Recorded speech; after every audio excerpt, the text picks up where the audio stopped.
하나님의 말씀 보겠습니다. 누가복음 1장 5절부터 16절의 말씀을 보도록 하겠습니다. 누가복음 1장 5절에서부터 16절의 말씀을 제가 한 절 여러분이 우리 교독하시기로 하겠습니다.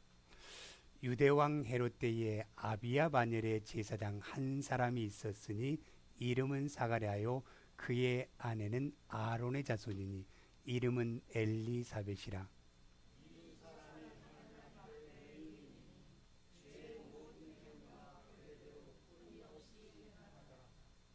엘리사벳이 잉태를 못함으로 그들에게 자식이 없고 두 사람의 나이가 많더라.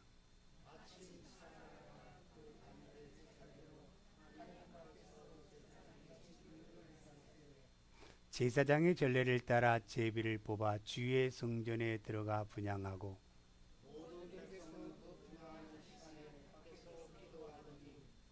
주의 사자가 그에게 나타나 향단 우편에 선지라. 천사가 그에게 이르되 사가랴여 무서워하지 말라. 너희 간구함이 들린지라. 내 아내 엘리사벳이 너에게 아들을 낳아주리니 이름을 요한이라 하라.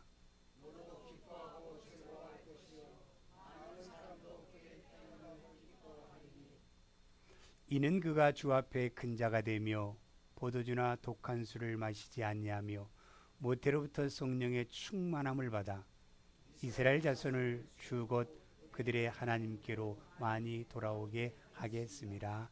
아멘. 오늘 제가 이 말씀의 이 은혜를 나누면서 아름다운 신앙의 가정, 아름다운 믿음은 어떤 것이 아름다운 믿음일까?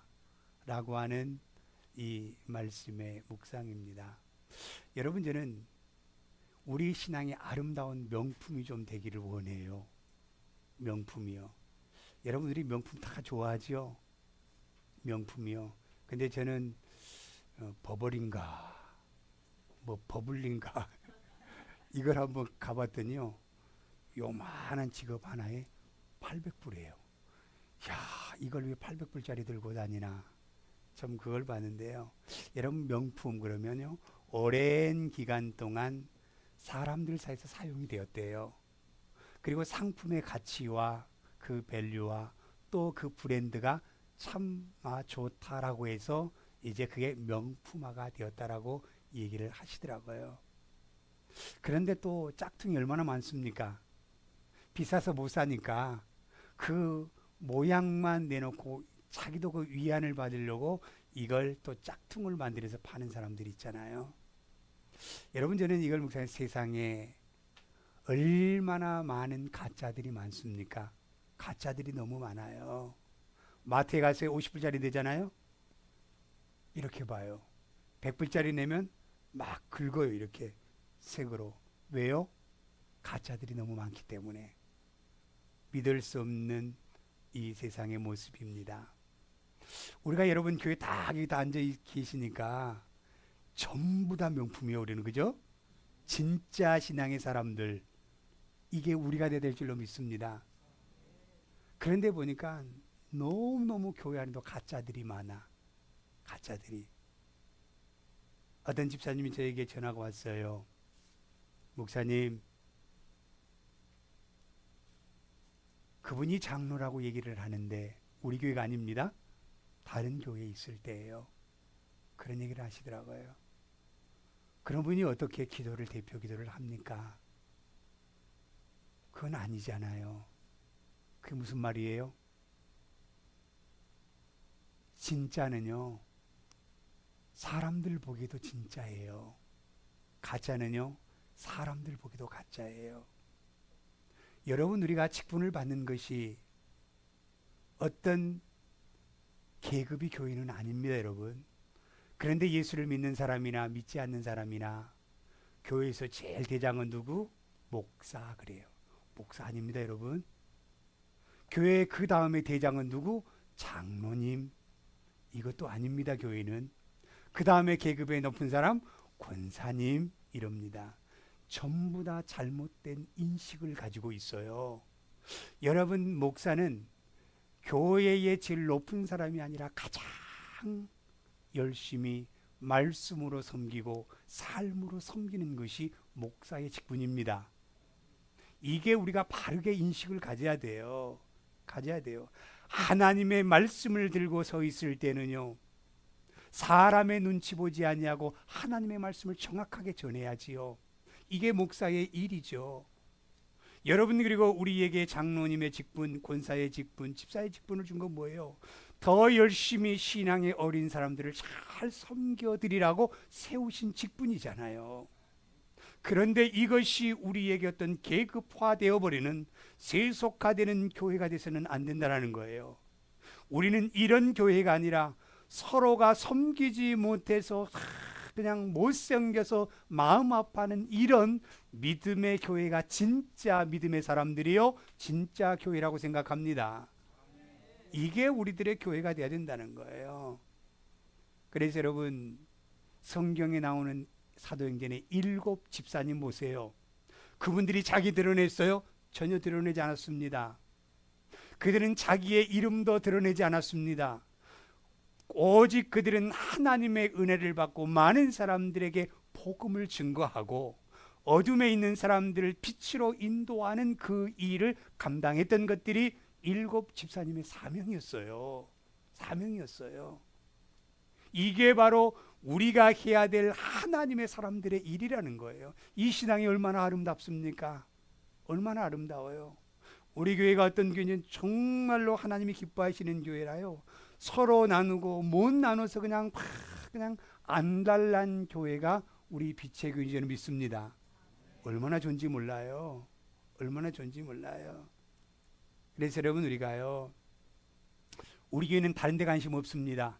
어떻게 하든지 우리 믿음의 식구들이 예수님으로 말미암아 이 세상의 어떤 환경에서도 감사할 수 있는 믿음의 사람, 어떠한 모습 속에서도 하나님 앞에 기쁨으로 드려지는 믿음의 사람들이 모여지는 믿음의 공동체가 우리 교회가 되어야 될 줄로 믿습니다.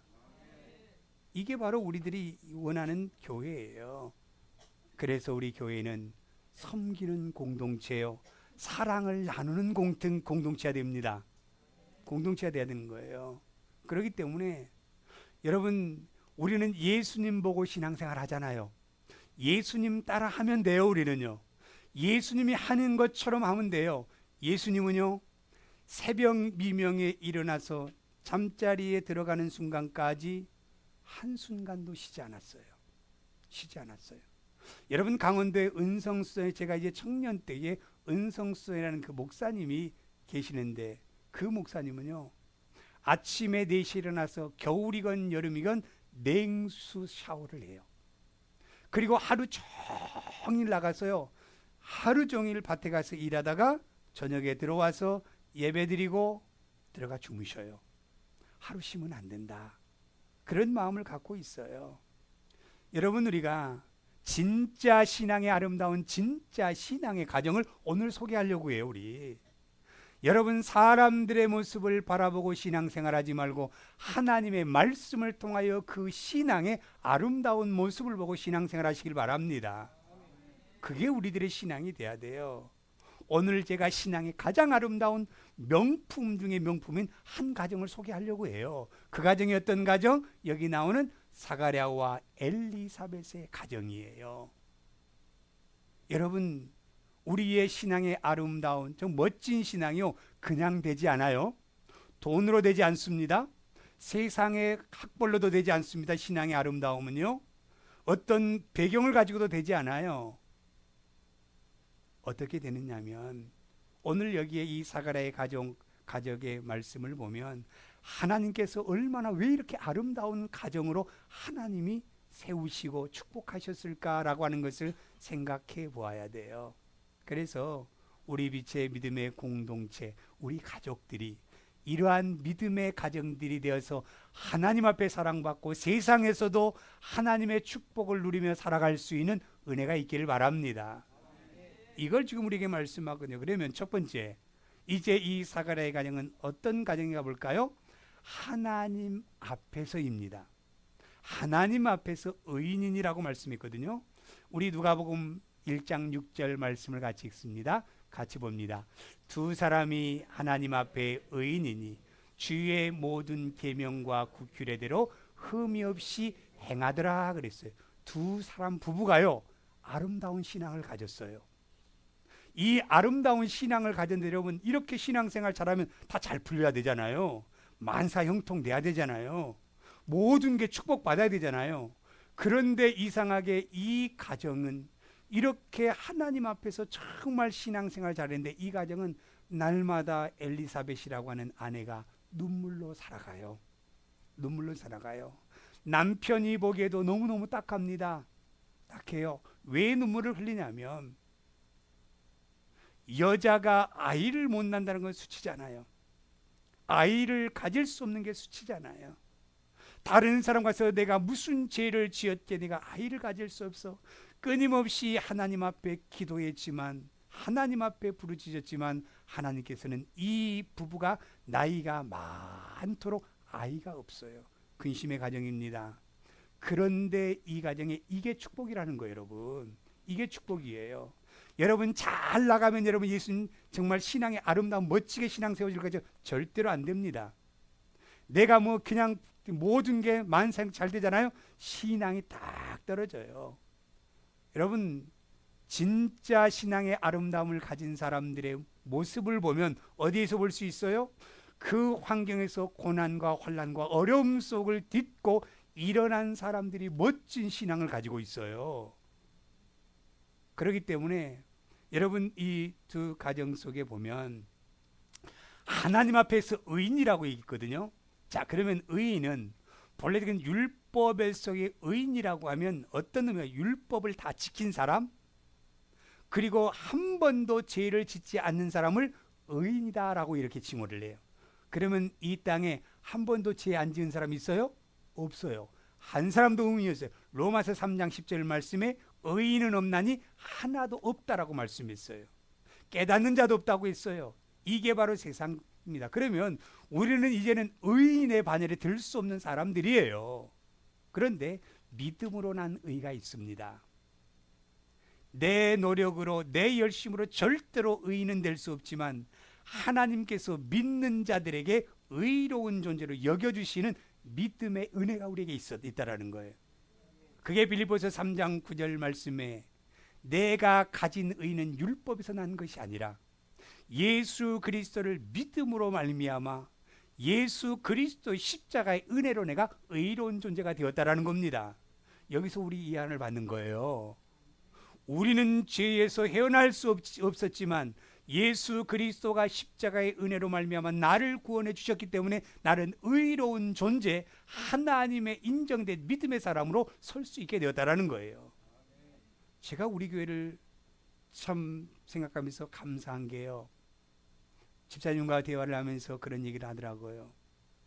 내가 힘들고 어려운데 저에게 쉬라고 하셔요. 그런데 저는 감사한 게 뭐냐면, 목사님 지난주에 하나님 말씀이 이렇게 들려주셨잖아요. 우리에게는 정말로 하나님께서 우리를 하나님의 자녀 삼아 주셨잖아요. 내가 이 땅에 힘들고 어려운 가운데 있다 할지라도, 내 몸이 지치고 힘든다 할지라도 나는 하나님의 자녀잖아요. 그리고 내가 이 땅에서 죄 가운데 살아가는 나에게 죄에서 자유함을 누릴 수 있는 은혜를 주셨잖아요. 그리고 하나님의 나라의 상속자로 나를 삼아 주셨는데 나는 이 말씀 보면서 나는 감사해요. 여러분 정말 말씀을 듣고 문 밖에 나가버리면 다 잊어버리는 이 시대의 크리스찬들인데 하나님의 말씀을 한 주간 동안 기억하면서 그걸 가지고 감사하면서 살아가더라고요. 목사로서 얼마나 기뻐요. 가장 목사 기쁜 게 그겁니다. 우리 믿음의 식구들이 말씀을 기억하고 말씀 위에서 위로받고 말씀을 통하여 내 삶을 감사할 수 있는 이런 믿음의 은혜를 가지고 살아가는 이 모습을 보면서 얼마나 감사한지 몰라요. 여러분들이 사가랴의 가정, 제사장이라고 말씀하고 있습니다. 제사장의 가정. 그 당시에 제사장이 얼마나 많았습니까? 이 시대도 목사가 얼마나 많습니까? 그런데도 그 모든 제사장이 하나님 앞에서 의인이라고 말 듣지 않았어요. 여기서 정말로 어렵고 힘들고 날마다 눈물을 흘리며 살아가는 아내의 모습을 보면서 그 사가랴는 정말로 하나님 이렇게 할 수 있어요? 나는 이렇게 신앙생활, 나는 이렇게 하나님 섬겼는데 이렇게 우리 가정에 풀려 응답 안 해주나요? 이러지 아니하고 하나님 앞에서의 삶을 사가랴는 살았습니다. 여러분 우리가 힘든 일이 있죠? 그러면 세상 앞을 나가요. 우리가 힘든 일이 있으면 사람 앞으로 다가가요. 그런데 오늘 이 사가랴고 하는 이 한 사람, 아름다운 신앙의 믿음을 가진 진짜의 믿음의 사람은요, 세상 앞에 나간 것이 아니라 하나님 앞에 섭니다. 하나님 앞에서요. 여러분 사람 앞에 가면 실망할 수밖에 없어요. 내가 아무리 사랑하고 내가 가장 좋아했던 사람도 살다 보면 실망의 존재가 사람입니다. 소망의 존재가 아니에요. 그러나 하나님 앞에 내가 서기만 하면 하나님께서 우리에게 은혜 주시고 하나님께서 우리에게 축복의 은혜를 주시기 때문에 사가랴 그 제사장은요, 하나님 앞에서의 삶을 살았던 이 모습을 우리가 볼 수 있다라는 거예요. 여러분 신앙의 진짜 아름다움이 어떤 사람이요? 욥을 보면 알잖아요. 그렇게 축복해 주었다가 하나님이 한순간에 다 사라져가도 욥은 하나님의 앞을 떠나지 않았어요. 하나님 앞에 서 있어요. 아내도 버리고 떠나가고 자식들 10명 다 죽고 재산 전부 다 사라진다 할지라도 소망이 없고 희망이 없는 내가 어떻게 살아갈고 병들어 버렸습니다. 그런데도 하나님 앞에 서니까 하나님께서 회복시켜 주시는 겁니다. 회복시켜 주시는 거예요. 자기가 병들고 친구들이 와서 공격합니다. 네 죄 때문에 네가 이렇게 당한 거야 라고 외치지만 그 욥은 하나님 앞을 떠나지 아니하고 하나님 앞에 섰을 때에 하나님께서 다시 이 가정을 세워주시는 하나님의 은혜였다라는 것을 우리에게 말씀하고 있는 겁니다. 여러분 우리가요 진짜 신앙인이 된 사람들을 저는 여러분 보면요 달라요.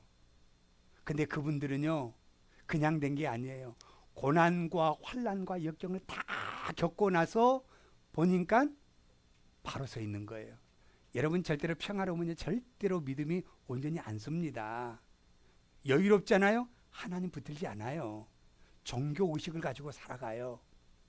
그런데 그냥 가정에서 몇십 년 동안 눈물로 기도하고 그것을 이겨낸 그 사람들의 모습은요 멋진 신앙을 가지고 있습니다. 여러분 순금이 어떻게 나온 줄 아세요? 그냥 되지 않아요. 여러분 그 순금이 나오기까지 뜨거운 불, 여러분 제가 인터넷 찾아보니까 순금을 녹이는 불 온도가요 1030도입니다. 1030도. 사람이 손만 넣어도 녹아버릴 정도로 이렇게 뜨거운 이 불의 열을 통해서 금이 다 불순물이 제거되는 거예요. 여러분 우리에게 어려움이 왔다, 우리에게 환난이 왔다, 우리가 어떻게 살아갈까라고 하는 이 환경 속에 하나님 앞에 서 있으면 하나님께서는요 우리의 모든 그동안 내가 가지고 자아를 전부 다 내려놓게 하시고 멋진 하나님의 순금으로 만들어 놓으시는 아름다운 신앙을 갖게 할 줄로 믿습니다. 이게 축복이에요. 그렇기 때문에 여러분 오야 저 원수 그러지 말고 우리 어떻게 돼요? 내가 지금까지 이렇게 설 수 있었던 저 원수 저건 나는 축복덩이야 그럴 수 있는 믿음의 우리가 은혜가 있어야 돼요. 얼마나 축복인지 몰라요? 내 옆에 아픈 사람 있어요? 이게 나에게 축복이에요. 왜? 내가 그 사람 때문에 믿음에 서지 않으면 안 되기 때문에 그 사람 때문에 기도할 수 있고 그 사람 때문에 예배할 수 있고 그 사람 때문에 하나님을 붙들 수 있는 그 축복의 은혜를 준 게 복덩입니다. 여러분 복덩이에요. 우리 집사님이 어떤 집사님이 그런 얘기를 하시더라고요. 자기는 아들에게 딸에게 얘기했대요. 나는 너희 어머니도 되지만 나는 많은 사람의 어머니가 될 거야. 많은 사람의 나는 어머니가 될 거야. 왜 그런 줄 아세요? 17살 때 고아와 같이 살았어요. 이 집에 가서 조금 살고 저 집에 가서 조금 살았어요. 공부할 수 있는 환경이 아니라 식모사례부터 시작해서 안 해본 일이 어릴 때부터 그렇게 이루어갔던 그 집사님이요 하나님 앞을 떠나지 않았어요. 하나님 앞을 떠나지 않았습니다. 그랬더니 하나님께서요, 야간 고등학교 가게 하시고, 또한 방통대를 졸업하게 하시고, 또 그래서 이제는 그 국가에 일을 할 수 있는 일자리를 주셨어요. 그러면서 이제 은퇴하면서 자기의 비전이 뭐냐면, 나는 내가 어릴 때 겪었던 가난한 사람들을 돌보고 싶어요. 이게 내 꿈이고 내 비전입니다. 그런데 하나님 앞에 서 있는 그 인생의 삶은요, 저주의 삶이 아니라 축복의 삶으로 하나님이 바꿔주셨어요. 하나님이 바꿔주셨어요. 얼마나 큰 축복을 받은지 몰라요. 여러분, 아무리 어렵더라도 세상 앞에 서면 우리의 모든 것은 다 사라지지만, 하나님 앞에서 내 믿음의 신앙을 지켜나가면요, 하나님께서는 부어주시고 넘치도록 하시는 하나님의 은혜가 있다는 사실을 믿으시길 바랍니다. 여러분, 저는 우리 빛의 교회가요, 사람 모아서 사람 자랑하는 교회가 아니라 정말 어떤 환경에서도 하나님 앞에서 믿음을 잃지 않고 하나님을 바라보는 신앙의 신실한 모습으로 서나갈 수 있는 은혜의 믿음의 공동체가 되기를 소원합니다. 저는 이게 제 바람이에요. 사람이 많이 있는 것이 중요한 게 아니에요, 여러분. 정말로 한 사람이라도 주님 앞에서 사도 바울과 같은 믿음의 사람으로 변화된 영적인 은혜의 사람이 세워지면 이 세상은 변합니다. 이 지역은 변합니다. 우리 교회는 변합니다. 그렇지 않으면 변할 수가 없는 거예요. 여러분, 우리가 오늘 이 사가랴의 이 가정의 모습을 보면서 정말 하나님 앞에 아름다운 신앙의 모습으로 서 있는 사람들을 보면요, 은혜가 넘쳐요. 닮고 싶어요. 배우고 싶어요. 그런데 많은 사람들은 이 시대는 그런 사람 없다라고 엘리야와 같이 예치지만, 지금도 하나님께서는 그런 사람의 7,000명이 보이시더라고요, 여러분. 저는 그걸 지금 보면서 은혜를 받고 있어요. 야, 진짜 이게 신앙이구나. 진짜 신앙이구나. 진짜 믿음의 사람들은요, 사람을 세워가기를 원해요. 자기 것을 드러내지 아니에요. 예수님의 마음처럼 그냥 한 영혼이 있으면 그 영혼의 안타까움 때문에 그 영혼을 찾아가는 게 진짜 예수 믿는 믿음의 사람들이더라고요. 그런 교회를 세우기를 원하고, 그런 목사가 되기를 원하고, 그런 우리 믿음의 식구들이 되길 저는 간절히 소원합니다. 저 일은 내일 아니야 라고 하니까 귀찮은 것이 아니라, 내일이 아닐지라도 내 손이 가서 그 사람을 세우고 도울 수만 있다고 한다면 어디든지 기쁨으로 뛰어갈 수 있는 예수님과 같은 그 마음을 가진 것이 진짜 신앙의 아름다움이에요. 아름다움이에요. 우리는 어떠한 환경이 우리에게 닥쳐온다 할지라도 하나님 앞을 벗어나지 않는 믿음의 식구들이 되시길 바랍니다. 그 다음에 두 번째 아름다운 이 사가랴 가정의 신앙의 모습은요, 사명을 저버리지 않는 믿음입니다. 사명을 저버리지 않아요. 누가복음 1장 9절 10절 말씀 볼까요? 제사장의 전례를 따라 제비를 뽑아 주의 성전에 들어가 분향하고 모든 백성은 그 분향하는 시간에 밖에서 기도하더니 그랬어요. 자, 이제 나이 많습니다. 그 가정 쪽으로도 굉장히 언제나 그 근심과 염려와 걱정이 있는 가정이에요. 그런다 할지라도, 내가 나이가 많이 먹었다 할지라도 하나님의 일을 할 수 있는 힘을 주신다면 나에게 준 사명만큼은 저버리지 않는 믿음의 사람이 사가랴 제사장이었어요. 여러분, 우리는 그러잖아요. 조금 내 감정이 틀리면 안 할 거야, 안 볼 거야, 떠날 거야. 세 가지를 참 잘해요. 세 가지를 안 할 거야, 안 볼 거야, 떠날 거야. 사가랴는 그러지 않았어요. 내가 아무리 내 가정이 힘든, 가정에 어려움이 있다 할지라도 하나님께서 나에 주신 사명만큼은 감당하는 믿음의 사람이었어요. 주의 전에 들어가서 분향하더니 그랬어요. 하나님의 일을 감당하니까 하나님께서는 어떻게 돼요? 그 아름다운 신앙의 사명을 감당하는 거 보면서 하나님께서는 다시 이 사가랴에게 나타나잖아요. 내가 너의 아내를 통하여 아들을 주는데 요한이라 하라고 말씀하고 있는 거예요. 세상적인 영적인 자손의 가문의 아들을 준다는 것이 아니라 너를 통해서 자기 그 이름 따라서 지은 게 아니라 하나님께서 지어주신 이름이요, 요한이라고 하라는 거예요. 많은 영적인 사람들을 세워가는 가문으로 세우는 아들을 주시겠다고 말씀하고 있는 겁니다. 말씀하고 있는 거예요. 그렇기 때문에 여러분, 우리에게 각자의 사명을 주셨습니다. 안 준 것이 없어요. 어떤 분은요 기도의 사명을 주셨습니다. 어떤 분은요 찬양의 사명을 주셨습니다. 어떤 분은요 섬김의 그 사명을 주셨습니다. 어떤 분은 열심히 봉사하는 사명을 주셨어요. 어떤 분은 열심히 그 하나님의 그 데려다가 그 영혼을 예수 믿게 하는 사명 주셨어요. 이것 감당하는 겁니다, 여러분. 이 일을 감당할 때에 하나님께서는요 우리에게 복을 주시는 하나님이셔요.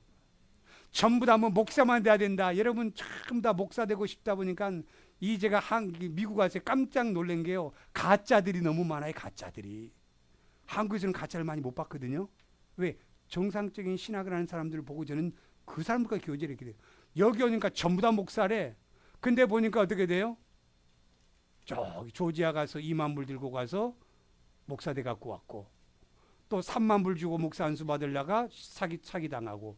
그게 뭐예요? 전부 다 가짜들이 난무하는 이 세상이 되어버렸다는 거예요. 여러분, 우리는요 정말로 내가 어떤 다 목사가 되는 게 중요한 게 아니고, 다 선교사가 되는 게 아니고, 나에게 주신 사명을 잘 감당하면 그 사명 감당하는 것 따라서 하나님이 은혜 주십니다. 은혜 주시는 거예요. 이게 바로 우리의 일이라는 겁니다. 그렇기 때문에 여러분, 우리는 감정에 치우치는 신앙이 아니라요, 하나님의 말씀 따라서 이 사가랴와 이 그 엘리사벳의 가정은 뭐라고 말씀해요? 하나님 앞에서 모든 계명과 규례를 흠 없이 행하는 복된 가정이었어요. 가정이었어요. 그렇기 때문에 하나님의 사명은 뭡니까? 하나님의 말씀 따라가는 게 사명입니다, 여러분. 이게 사명이에요. 그래서 아름다운 이 사가랴의 가정 가운데에 얼마나 이 일을 감당했더니 하나님이 복을 줘요. 그 다음에 세 번째 볼까요? 기도가 신지 않는 가정이었다라는 거예요. 누가복음 1장 13절 말씀 볼까요? 같이 봅니다. 천사가 그에게 이르되 사가랴여 무서워하지 말라. 너희 간구함이 들린지라. 내 아내 엘리사벳이 내게 아들을 낳아주리니 그 이름을 요한이라 하라 그랬어요. 여기서 뭐라고 하면 천사가 사가랴에게 뭐라고 얘기해요? 너희의 간구함을 들었다라고 말씀하고 있는 거예요. 여러분, 우리가요 진짜 믿음의 사람들은 뭐예요? 기도하는 사람입니다. 여러분의 가짜들은 뭐예요? 어떻게 신앙 기도해요? 문제 있을 때 쫓아가서 기도하고, 기분 좋을 때 기도하고, 내 환경이 좋을 때 기도. 이게 바로 가짜들의 신앙이에요. 진짜의 믿음을 가진, 아름다운 신앙을 가진 사람들은 어떻게 돼요? 누가 기도하지 말라 해도 기도하는 겁니다. 왜요? 하나님이 그 은혜 주셨기 때문에. 근데 여러분, 가짜들이요 자기가 진짜라고 얼마나 자랑합니까? 어떤 교회는요, 우리 교회는 진짜야, 우리 교회만 12사도야, 다른 교회는 전부 다 가짜들이래, 자기들이 진짜래. 여러분, 진짜는요 말을 하지 않습니다. 말하지 않아요. 기도하는 사람은 나 기도해 이 말하지 않습니다. 근데 기도하지 않는 사람들이 뭐예요? 나 기도한대, 기도. 근데 사람 나 기도 안 하는 사람은 뭔데? 나 집에서 기도하는데. 여러분, 이건 전부 다 가짜들이에요, 가짜들. 하나님의 아름다운 신앙을 가진 사람들은 어떻게 얘기해요? 너희의 간구함을 들린지라 그랬어요. 말하지 않아도 기도합니다. 기도합니다. 누가 기도하세요 강제적으로 이끌어 놓지 않아도 기도합니다. 이게 진짜 신앙의 모습을 가지고 살아가는 사람들의 모습이라는 거예요. 그런데 여러분, 기도하면 딱 했는데 하나님은 내 기도 안 들으셔. 10번 했는데도 안 들으셔. 여러분, 그건요 아직 하나님을 믿지 못하기 때문에 그래요. 엘리야라고 하는 사람이 있습니다. 선지자요. 가서 이 이스라엘 백성들의 잘못된 것을 끊임없이 외쳐요. 책망합니다. 사람들이 좋아하겠어요? 좋아하지 않아요. 그래서 이제 아합 왕에게 가서도 딱 얘기하는 거예요. 당신 왕으로서 잘못하고 있습니다. 당당히 얘기해요. 그랬더니 남자는 무섭지 않아요. 여자가 무섭습니다, 여러분. 여자가 얼마나 무서운지 몰라요. 그랬더니 그 아합의 그 안에 이세벨이 분을 품기 시작해요. 엘리야가 도망가요. 왜 도망갑니까? 이세벨이 무서워 도망가는 거예요. 저 인간을 죽이겠다라는 거예요. 그랬다가 하나님이 뭐라고 말씀해요? 너 가서 아바 앙하게 다시 나 서라. 그럴 때 하나님 나 거기 가면 죽어요. 아니 서라고 얘기해요. 가서서 뭐라고 얘기해요? 3년 동안 비가 오지 않는 이때 비가 내릴 것이니 우산 준비하고 마차 타고 내려가라는 거예요. 그 얘기해놓고 싹 오는데요. 해는 쨍쨍 햇볕이 쬐요. 이틀을 가도 비가 내리지 않아요. 3일을 가도 비가 내리지 않아요. 이제는 자기에게 밉보였던 이제는 왕에게 사기까지 치고 가는 이 엘리야가 가만두겠어요? 엘리야가요 하나님 앞에 기도합니다. 비가 내리는 순간까지 이 엘리야는 기도하는 거예요. 하나님께서는 우리의 기도가 멈추지 아니할 때에 하나님께서는 역사를 이루시는 하나님입니다. 우리 기도 조금 하고 안 돼, 안 들어줘, 안 되는 거야, 포기하는 우리가 아니라요, 하나님은 하실 거야. 그러나 때가 있을 거야. 끊임없이 그 영혼을 위해서 기도할 때 하나님은 이루어 주실 줄로 믿습니다. 확실하게 믿어요. 그렇기 때문에 기도가 멈추지 않는 믿음의 가정 가운데 어떤 축복이 내려진 줄 아세요? 이것으로 하나님이 끝나버리면요 우리는 정말로 무의미한 거예요. 근데 스가랴의 가정이 복을 받는 역사가 일어납니다.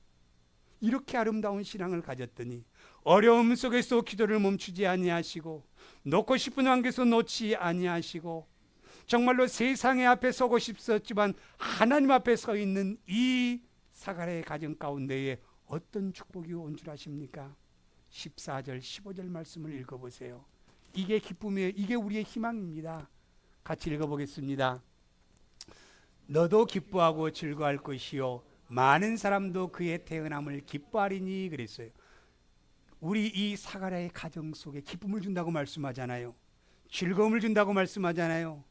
믿음의 아름다운 신앙을 지켜갔더니 어려움 속에 앞이 안 보이는 환경 같았지만 이제 여자의 모든 것들이 끊어지는 환경 가운데서도 하나님께서는 그 가정에 아들을 주는데 어떤 아들을 줘요? 많은 사람들이 그의 태어남으로 기쁨을 가질 수 있는 아들을 주신다고 말씀하고 있는 거예요.